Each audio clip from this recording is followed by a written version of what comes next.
नमस्कार दोस्तों, आज की हमारी कहानी है बुआ भी घर की बेटी ही होती है। 5 मिनट पहले शांत दिख रहे मम्मी पापा फ़ोन पर बात करके खुशी से चहकने लगे। डाइनिंग रूम में नाश्ता कर रहे अपने बेटे और बहू के पास आकर बोले, कल सुमन आ रही है, अभी अभी फ़ोन पर बात हुई है।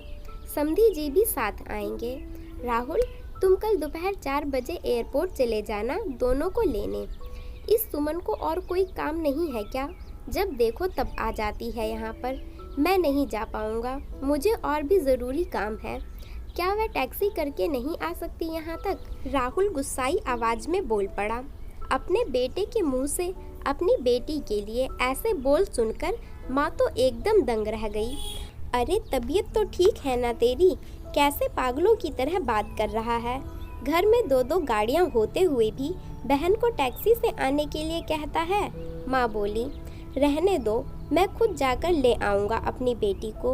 करने दो उसे अपना ज़रूरी काम। अभी सुमन का बाप जिंदा है और मैं नहीं चाहता कि मेरी बेटी को उसके ससुराल वालों के ताने सुनने पड़े कि इकलौती बेटी होते हुए भी उसे लेने गाड़ी तक नहीं भेजी या उसके स्वागत में कोई कमी रह गई। पापा ने बेटे को अपनी नाराज़गी जताते हुए कहा, आप दोनों समझते नहीं हो मम्मी पापा। वह जब भी इस घर में आती है तो सारी दिनचर्या बिगड़ जाती है। वह तो आराम से बैठी रहती है किसी महारानी की तरह। हम सबको उसकी आव भगत में लगे रहना पड़ता है। मेरी पत्नी का तो पूरा दिन ही दीदी और जीजा जी के आगे पीछे उनके ऑर्डर पूरा करने के लिए निकल जाता है। गुस्से में राहुल बोला, आज क्या हो गया है तुझे? कैसी बहकी बहकी बातें कर रहा है? बहन है तेरी, कोई पराई तो नहीं है।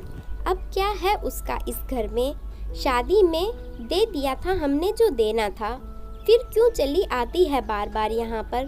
और हर बार बैग भर भर कर ले जाती है, वो अलग। आपको समझना चाहिए, वह सिर्फ हमें लूटने आती है और कुछ नहीं। राहुल ने तंज कसते हुए कहा, तुझे क्या? अगर वह यहाँ से थोड़ा कुछ ले जाती है तो यह सब मेरी मेहनत की कमाई है और मैं जो चाहे करूँ। चाहूँ तो पूरा सुमन को दे दूँ। पापा गुस्साए से लगभग कांपते हुए बोले। अब राहुल अपनी आवाज़ धीमी करते हुए बोला, मैं कहाँ कोई नई बात कह रहा हूँ पापा मम्मी। मैं तो वही बोल रहा हूँ जो मैंने बरसों से बुआ के साथ होते देखा है।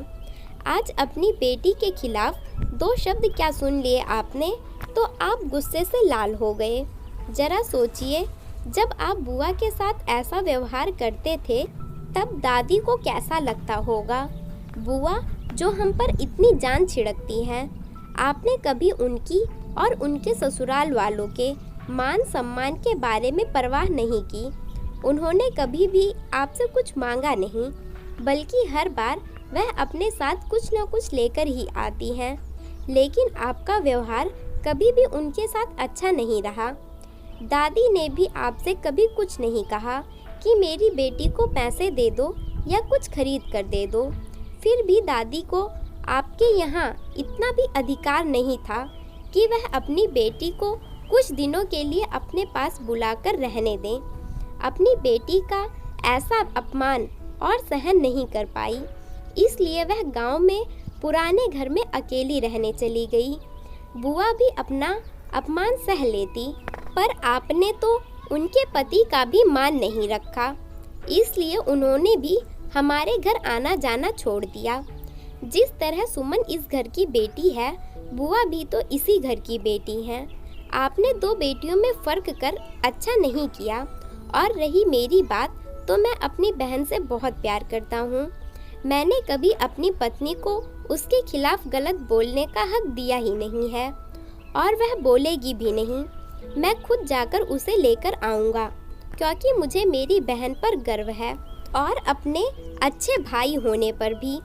हो सके तो मेरे इन कटु शब्दों के लिए मुझे माफ़ कर देना। इतना कहकर राहुल अपने ऑफिस के लिए निकल गया। माँ और पापा का सर शर्म से झुक गया। थोड़ी देर की शांति के बाद पापा ने हिम्मत कर अपनी बहन को फ़ोन लगाया। बहन के फ़ोन उठाते ही वह फूट फूट कर रो पड़े और बोले, दीदी हमें माफ़ कर दीजिएगा। हमने इतने साल आपके साथ जो भी दुर्व्यवहार किया उसके लिए हम सच में बहुत शर्मिंदा हैं। दीदी आपकी बहुत याद आ रही है। आप अपने घर आ जाइए हमसे मिलने। अगर आप कहें तो मैं आ जाता हूँ आपको लेने। दूसरी तरफ दीदी भी रो रही थी। वह भाई के इन थोड़े से ही शब्दों से पिघल गई थी। वह बोली, मैं तुमसे नाराज़ नहीं हूँ भैया। मैं जीजा जी को सारी बात बताकर ज़रूर आऊँगी। दोस्तों, बेटी तो बेटी होती है। बहन हो, बहू हो या बेटी, तीनों में कोई फ़र्क नहीं करना चाहिए। इन्हीं से घर की शोभा होती है और इन्हीं से घर खुशियों से भरा रहता है। स्टोरी पसंद आई हो तो वीडियो को लाइक और चैनल को सब्सक्राइब करें। धन्यवाद।